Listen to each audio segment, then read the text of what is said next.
Hello there and welcome back to Tutorly Academy Tutorials. So we are continuing our naming organic compounds playlist, and today specifically we will be talking about naming a carboxylic acid derivative known as esters, alright? So before we get into talking about the specific of esters, I did want to address how does esters pair up with priority when it comes to the other groups that we have already discussed. So as I discussed in the carboxylic acid video, carboxylic acids are going to have the highest priority in naming out of all the functional groups. So we're going to say carboxylic acids is greater than esters, esters are greater than aldehydes, aldehydes are greater than ketones, and ketones are greater than alcohols. Typically how it goes is the carboxylic acid derivatives come directly after the carboxylic acid functional group, and then the aldehydes, ketones, and alcohols follow thereafter. Now specifically addressing esters. So when we have an ester, the OH or the hydroxyl of the carboxylic acid is converted to an OR.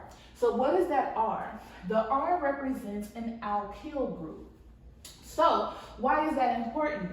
The R group is important because it determines the name of the first part. So the first part of us naming an ester is us first determining the R, or what's attached to the R, and naming it as an alkyl. Now, the second term, which is here, is attached to the C double bonded O and gets O8. So anything attached to this carbon from here will get the O8.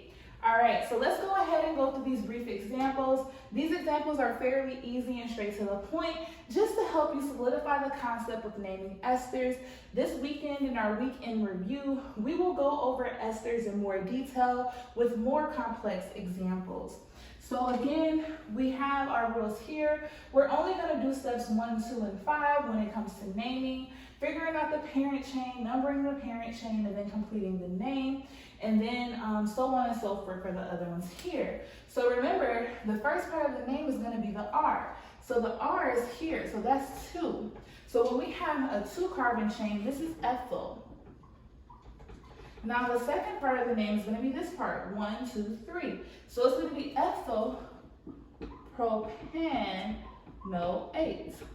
Because remember, the part that's attached to the double bonded O is what gets the O8 ending. Now here, we have a 1, 2, 3. So that is a propyl.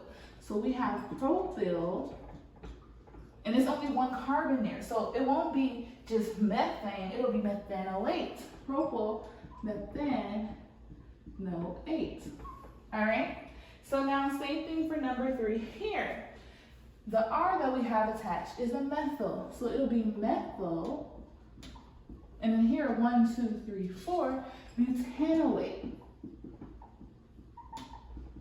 So again, if you guys are struggling with making sure that the names that you pick out are correct, all you have to do is go back in reverse order to make sure you can draw this structure. So if we know that it's propanoate, or ends in O8, we instantly know that it's an ester. So there has to be a double bonded O.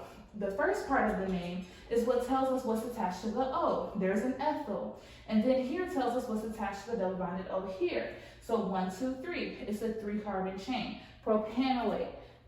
Propyl methanoate. That means there's a propyl, 1, 2, 3, attached to the O. And then on this side, there's just going to be 1 carbon represented methyl. Same thing here, methyl. There's 1 carbon attached there, and it says butanoate, which means there has to be 4 here. 1, 2, 3, and 4.